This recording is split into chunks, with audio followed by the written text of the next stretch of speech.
우리 추간공 협착증에 대한 모든 것. 제가 논문을 하나, 좀 긴 논문이 있거든요. 그 논문을 다 분석해서 설명을 좀 드리고자 하겠습니다. 통증의학 회지에서 나오는 2019년도에 요추 추간공 신경병증 비수술적 관리된 업데이트, 그러니까 추간공 협착증에 대한 수술을 빼고 나서 어떤 치료하는지에 대한 내용을 집약한 겁니다. 추간공 협착증, 제가 사진을 계속 보여드릴 건데요. 이 추간공, 신경공이라고 하는 건데, 이거는 보시면 이제 추간판, 그리고 그 후관절인대, 그리고 인대 및 뼈의 퇴행성 변화로 신경근의 출입구가 좁아지는 겁니다. 저는 설명드릴 때 우리가 중심관 자체의 그는 이제 고속도로라고 표현하고, 추간공을 나가는 신경, 톨게이트 가는 길이라고 제가 표현하는데, 좁아진 구멍에 그 신경이 압박을 받아가지고 염증과 통증이 유발되는 거죠. 그래서 혈관 자체의 우려를 통해서 신경성 파행이 되는 겁니다.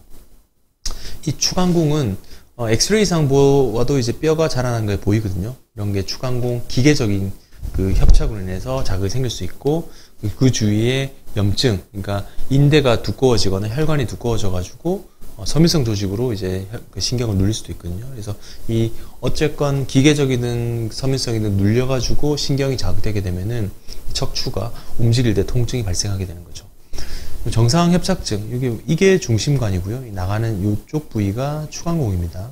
추간공에 요게 DRG가 항상 눌려서 문제가 되는데, 이 중심 인대 및 나가는 뼈, 그리고 디스크, 이런 것들이 신경을 누르니까 추간공 협착증이 이제 발생되게 되는 거죠.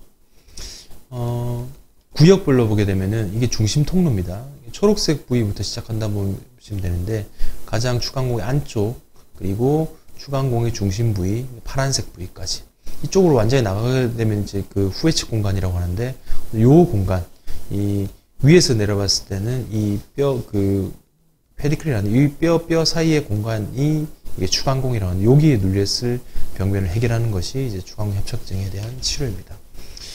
보셨듯이 아까 세 개 영역, 입구 부위와 중간 부위, 출구 부위가 있는데, 이런 부위 자체가 원래 3차원적으로 보게 되면 이제 동그랗게 생겼습니다. 그래서 이게 신경근과 배측신경절, DRG가 나가면서 이 구멍에서 통과하게 되는 거죠. 보면은 옆에서 본 건데, 뼈 사이에 디스크가 이렇게 있고요. 그 주위에 인대들이 이렇게 지저분하게 있습니다.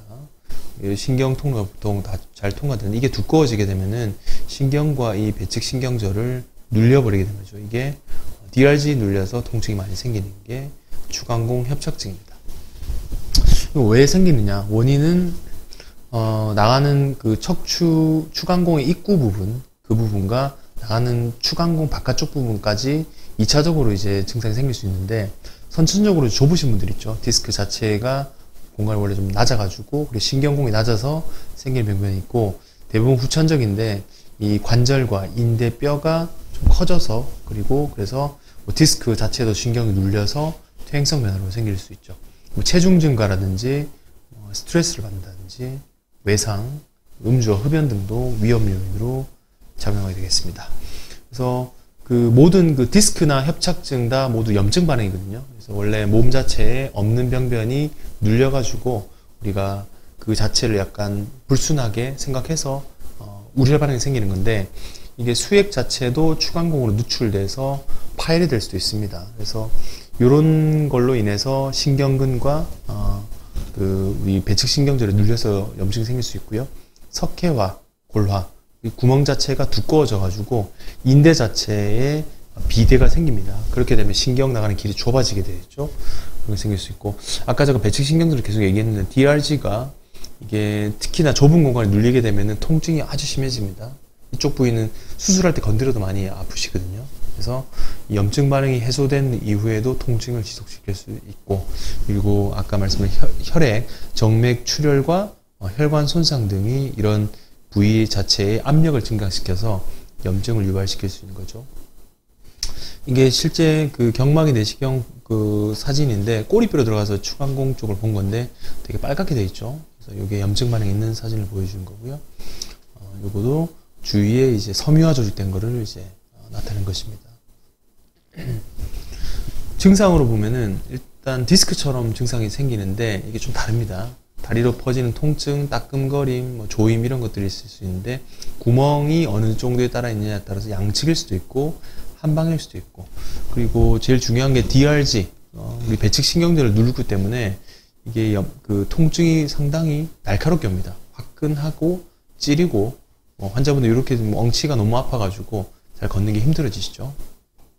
그래서 이 통증은 추간공의 그 나가는 그 입구 자체의 크기가 줄어들게 되면은 악화가 되고 확장될 때 완화되는데 이 공간 자체를 증가시키기 위해서는 이게 허리를 좀 숙이게 되면 공간이 늘어나니까 통증이 이제 완화되게 되는 거죠. 그래서 디스크와 다르게 다리를 들어 올리는 그 SLR 테스트는 음성이고요. 나머지 다른 특징은 거의 없는데 디스크와 유사하게 증상을 좀 보일 수 있습니다. 여기가 여기 DRG 배측신경절이고 요 부위가 눌리게 되는 겁니다. 진단은 MR에서 볼 수 있죠. 근데 MR에서 찍더라도 증상이 없는 환자 보시면 60세 이상의 무증상 환자에서도 57%는 추간공 협착증이 있게 돼 있고 이 협착증도 그 등급이 있습니다. 우리가 디스크도 심하다, 협착증, 중심협착증 심하다 이런 기준이 있는데 이 추간공 협착증도 등급에 따라 1, 2, 3, 4단계로 나눌 수 있고요. 그래서 0등급은 특히 정상 소견이고 1등급은 경미, 2등급은 가로 세로든 중간 정도 눌린 거고 3등급은 완전히 이제 눌리게 되는 그런 거죠. 감별 진단, 아까 중심협착증, 특히 디스크랑 좀 구별을 해야 되는데요. 그 고관절과 무릎의 관절염, 마치 다리 저린 증상이 퇴행성 병변으로 생길 수도 있고요. 말초혈관, 혈관성 파행과 감별을 해야 확실하게 진단할 수 있게 됩니다. 특히 혈관 쪽은 이렇게 콜레스테롤이 축적돼가지고 좁아지게 되면 통증이 생길 수 있는데 이런 혈관성 장애와 신경성 장애를 구별해야 정확한 진단에 도움이 될 것 같습니다. 관리. 그래서 치료를 이제 보시겠는데요. 이런 진단을 이제 하고 나서 추간협착증이 있으면 어떻게 치료하느냐. 보통 경증에서 중중도는 50%는 보존적 치료. 3개월 이내 보통 증상이 완화되고요.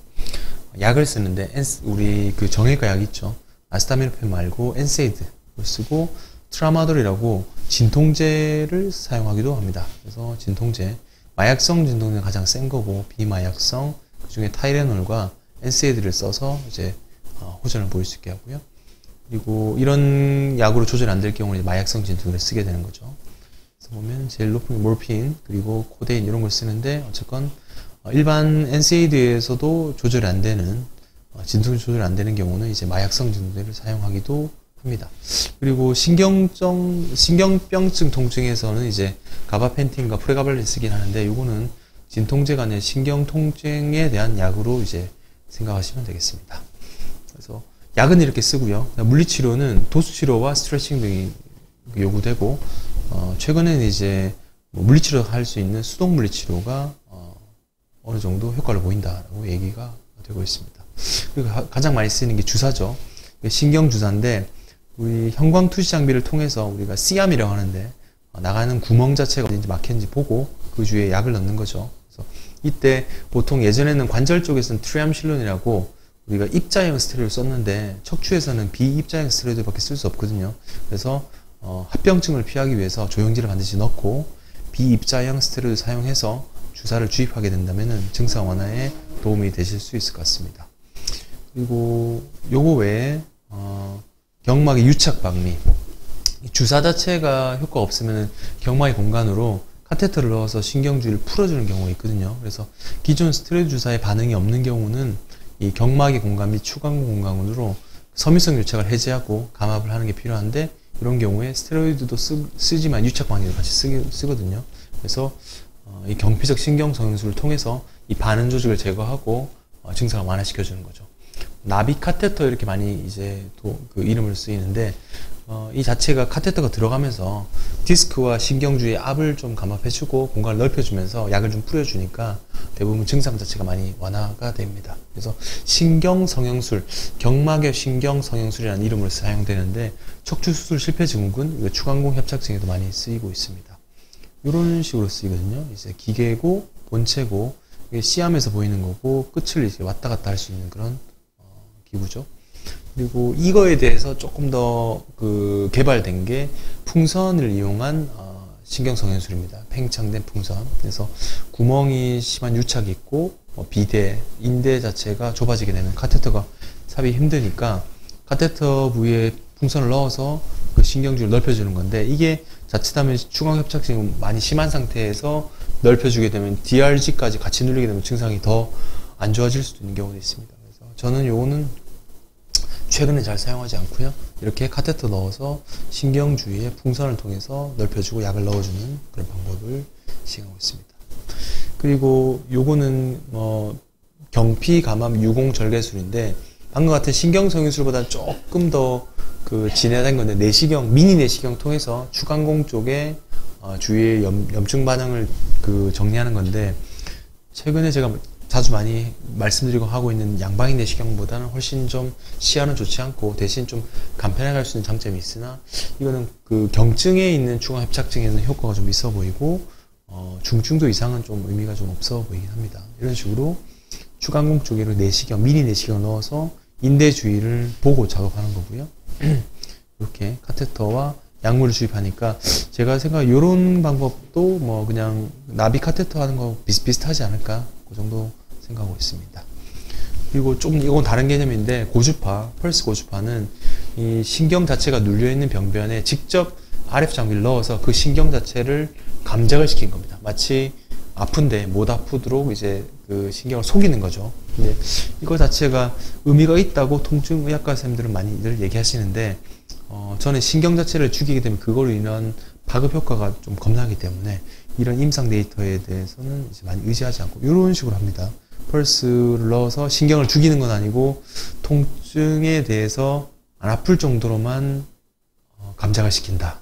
근데 그 차이가 신경이 예민한 사람도 있고 덜 예민한 사람도 있기 때문에 조금은 리스크가 있는 방법이라서 저는 추천은 드리지 않고, 대신 이런 방법도 있다는 것을 알고 계시면 될 것 같습니다.